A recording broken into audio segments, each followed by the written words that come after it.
There's a reason the trade lands are called such. We invented it. Beside my homeland sits the now shrunken lands of Zeshan. Oh, it's had a few hundred names since the days when its empire held much of the world. Smartest people in the world, Zesha. But you'd be smart too, if the first people to put up walls around a cluster of houses were your ancestors a few thousand years ago. If your kid's talented or smart, that's why you'll be one to send them. If you take trade and commerce seriously, you want to get in good with Shaw.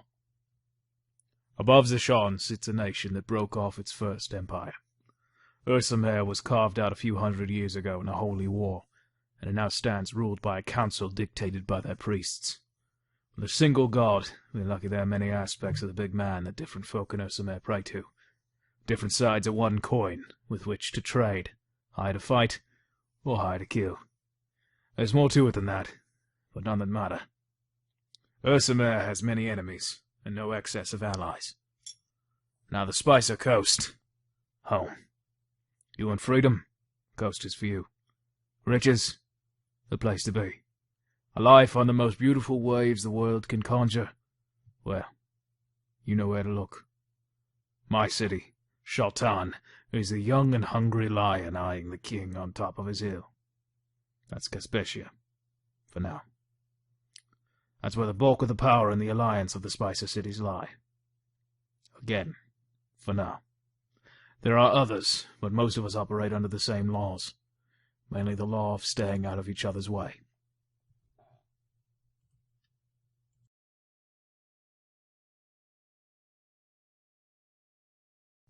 The South is difficult to explain to outsiders. They think it hot, that there are too many different groups to keep track of. But in Mana, my brother knows that our difference is our strength, that it is the sun that keeps us alive. In ancient days, the war of tribes made us strong and tempered us for the peace forged by my family. In every other world power, they are limited by infighting, ancient grudges of a people pretending to be one. In Mana, under our king, as once we were beneath the pharaohs of old, before the Zeshan came, we are many peoples standing together. To our north there is the Uthara Desert, and the tribes within serve as a useful buffer to the northern world. They are secretive, patrolling a desert in which anyone else would get lost. Little of them can be seen or known to outsiders, but somehow any time they step out of the dunes to speak with us, they know more about our side of the world than we can expect. To our east lie a pack of jungle nations banded into a kingdom, a shadow of our own. Young though they are, we know that we cannot ignore the threat they present. In battle they are fierce, and in trade they are deadly. No nation in the world ignores their goods or their contracts. They will, however, be brought to heel. They're so worried about the color of their clothing and what it means to their priests that they can't keep focus very long on anything important.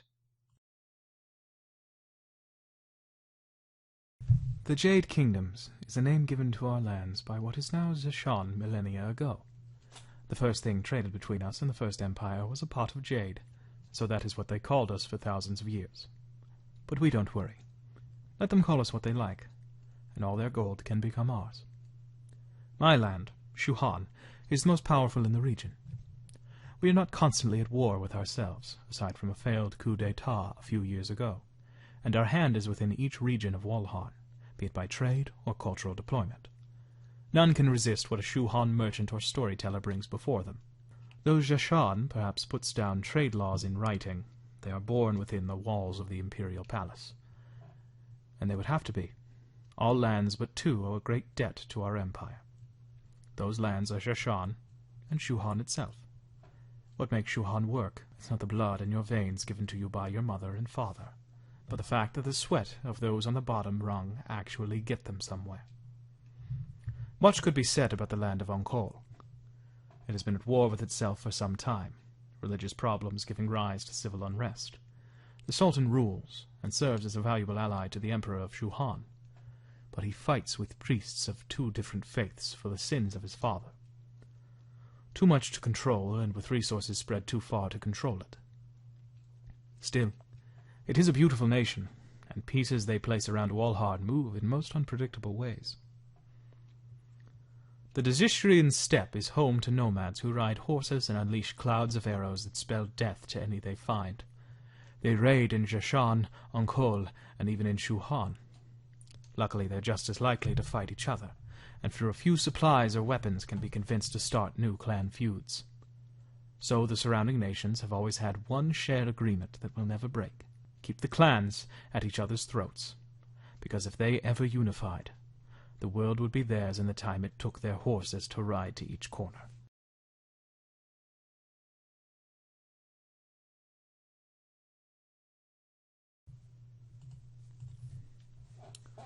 On Wester Island, my people have lived for thousands of years alongside the Mishato, the Kiatoi, and the many groups of the South.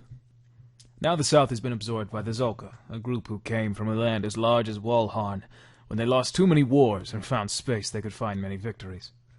They have taken the mountain, the jungles, the plateaus, and absorbed the peoples they conquer into their ranks.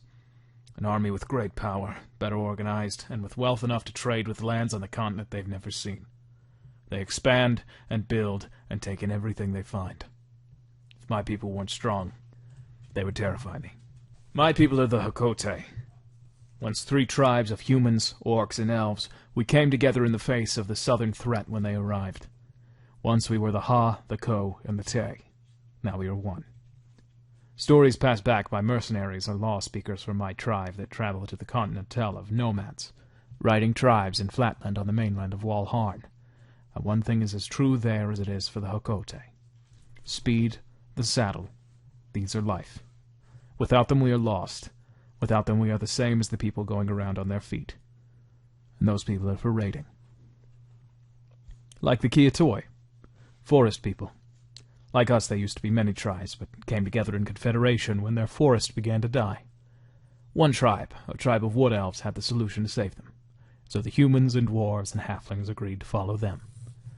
If I were them, I'd have picked a tribe to lead that was better at fending off a few hundred Hakote on horseback. And finally, to the west, there's the Mishato. Mysterious fuckers. You can sometimes find them out in their villages, but most of them keep in the cliff villages against the great mountain, or stay below it. They're not too bad. Some of the prisoners we can take on raids pass a few poems around, and they're not too bad to listen to either. My father thinks we should start calling them our allies. Fight with them against the Zolka. I'm not sure I agree.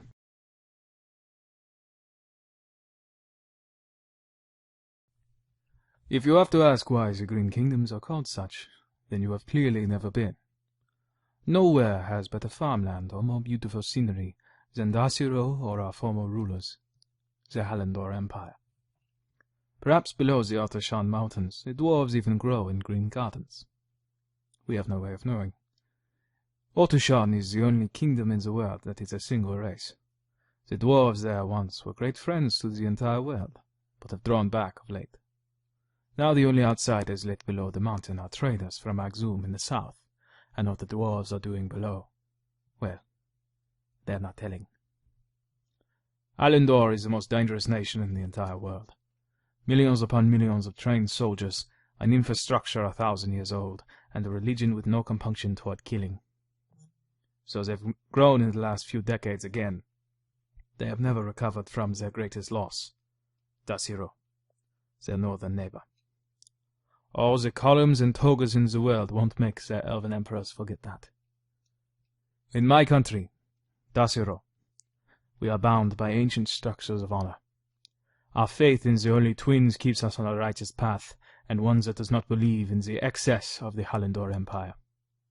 Our knights defend our king, even when he is a sickly little boy like my younger brother.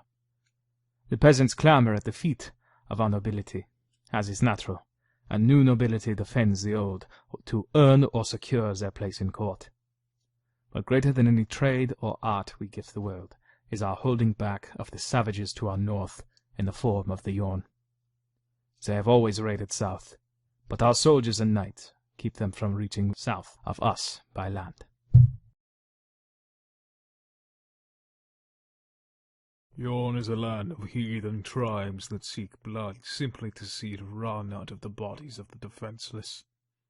Savages that ride on foot or by their long boats, they killed my people for generations of autumns and springs.